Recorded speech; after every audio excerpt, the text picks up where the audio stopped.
The portrait of a person is one of the most difficult things to do, because in order to do it, it means you must almost bring the presence of that person photographed to other people in such a way that they don't have to know that person personally in any way, but they still are confronted with a human being that they won't forget, that the image of whom they will never forget.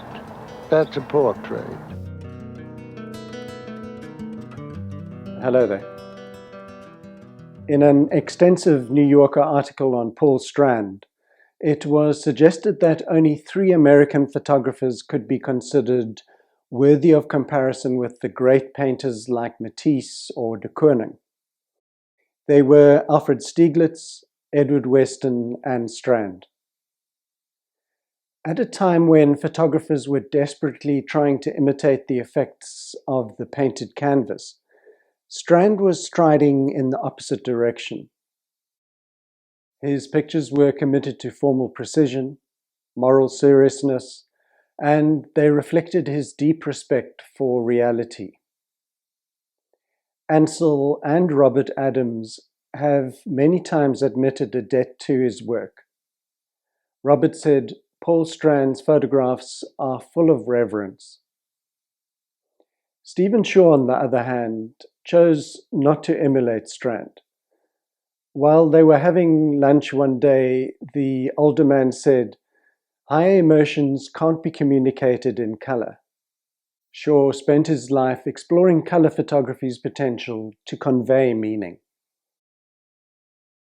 Strand was given a Brownie camera by his father when he was 12, but at that time he was preoccupied with roller skating and riding his bike around the streets. His parents became concerned that he was being badly influenced by his rough friends from Hell's Kitchen. So they enrolled him in New York's ethical culture school. One of his teachers was Louis Hine, who took the students to Stieglitz's photosecession gallery at 291 Fifth Avenue. And it was here that Strand was exposed to the leading photographers of that period. By the age of 17, he knew that he wanted to become an artist using the medium of photography. He initially imitated the pictorial photographers, who were using soft focus to imitate the look of paintings. Subjects were exposed to diffused light and were slightly out of focus, or even deliberately blurred. Some photographers achieved their effects by kicking the tripod during the exposure.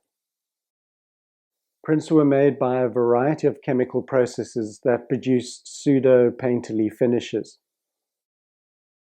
When Strand presented these pictures to Stieglitz, he received a brutal response. You see, Stieglitz was a kind of an idol to Paul. He got acquainted with him when he was about 16 and started to photograph. And he would always bring his photographs to be seen. And Stieglitz would beat him unmercifully. Oh, I would be embarrassed sometimes the way they'd carry on. Stieglitz had grown tired of the direction photography had taken and was promoting the European modernist painters like Matisse and Picasso. Strand was initially confused about what these painters were trying to communicate, but eventually he understood that they were emphasizing the abstract aspects of form. He then applied this to his photography. For his images to become works of art, subject matter wasn't enough. The images had to achieve a kind of unity. This was a major turning point for him, as well as for photography as a whole.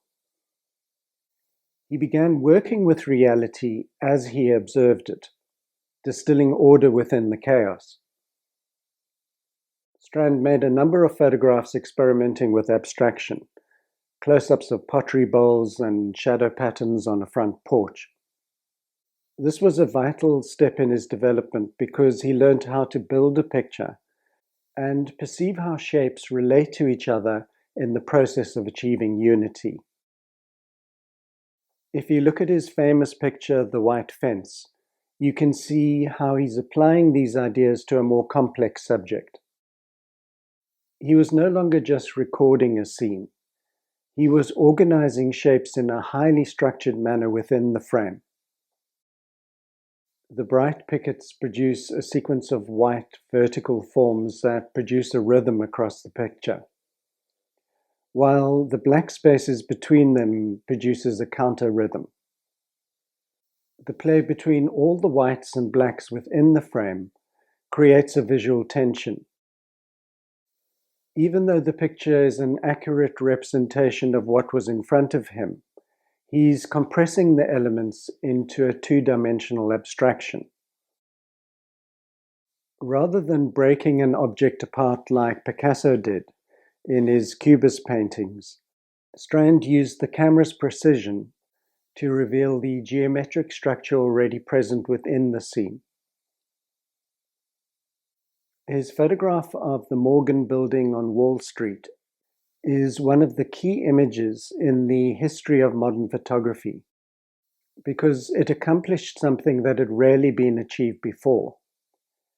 It's both a social document and an abstract composition. He described the picture as an attempt to control and capture movement in an abstract manner.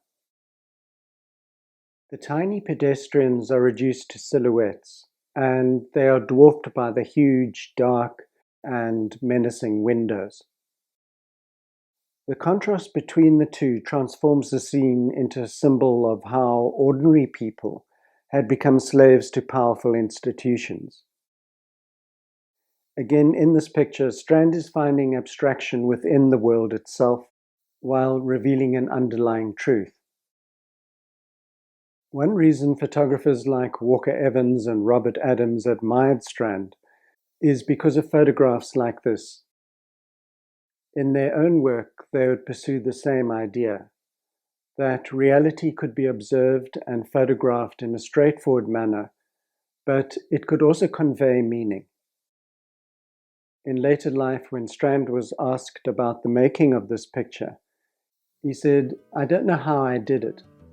Really, at that time, film emulsions were so slow, and I couldn't have been shooting faster than a 20th of a second."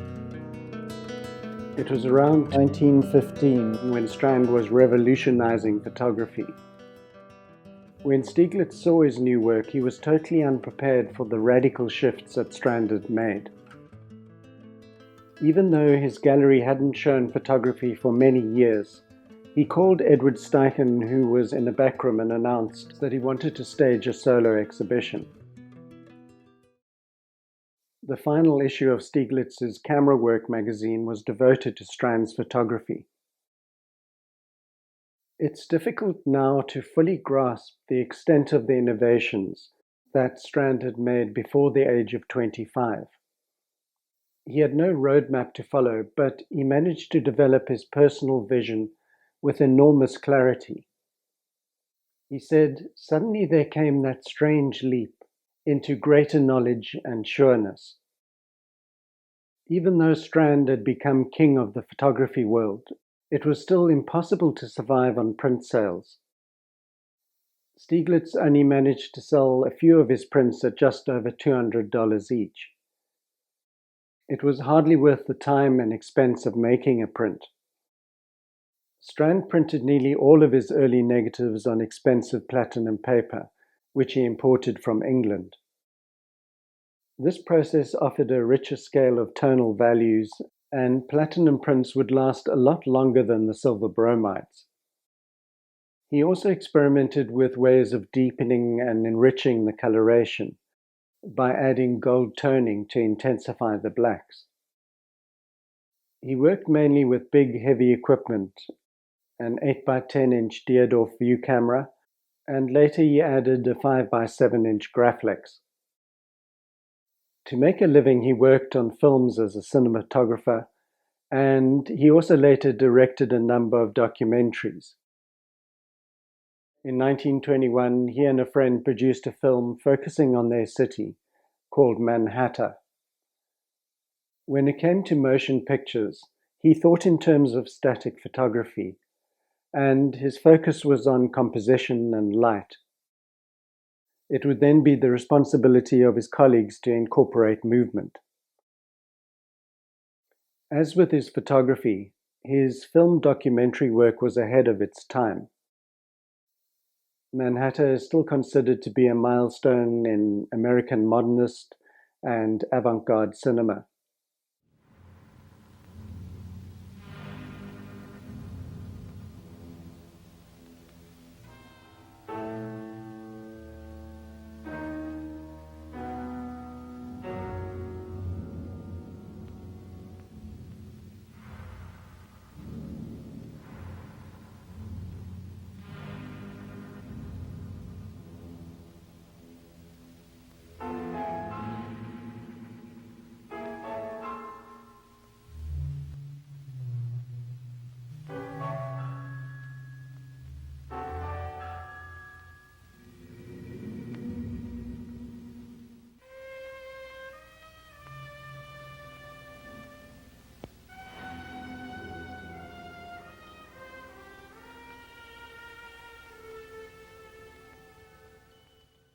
Just to put things in perspective, during that period, when one of the Hollywood studio heads, Harry Cole, was asked, "What is a documentary?" he replied, "It's a film without women." And he went on to say, "If there's one woman in it, it's a semi-documentary." Almost a century later, some of his films seem quite naively optimistic. He felt that he was playing his part in building an egalitarian utopia. Personality-wise, he was a strange combination. He lacked a sense of humor and was described as a polemicist. I had to look that one up. A person who writes or speaks in a highly controversial, aggressive, or argumentative way to attract or fiercely defend a specific opinion, idea, or belief. Friends and colleagues said that he was emotionally remote, but he felt strongly about humanity, more in the abstract rather than in his daily interactions. Painter Georgia O'Keeffe, who was a friend of Strand's first wife, Rebecca, said this regarding their struggling relationship. Well, Rebecca was a very lively, lean young woman, and Strand was thick and slow. They were friends, I think, always, but not built to live together.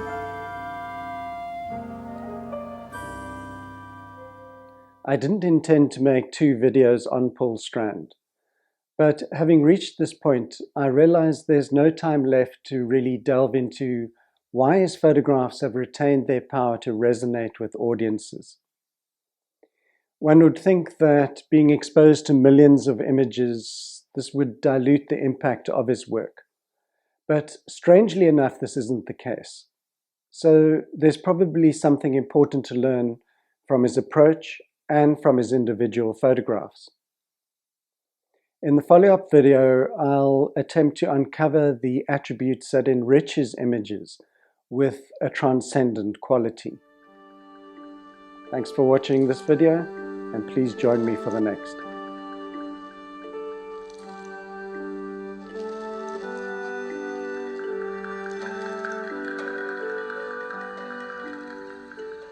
When we met at the end of his life, I was looking for clues from him about his work. He said, "It's what you see that's important."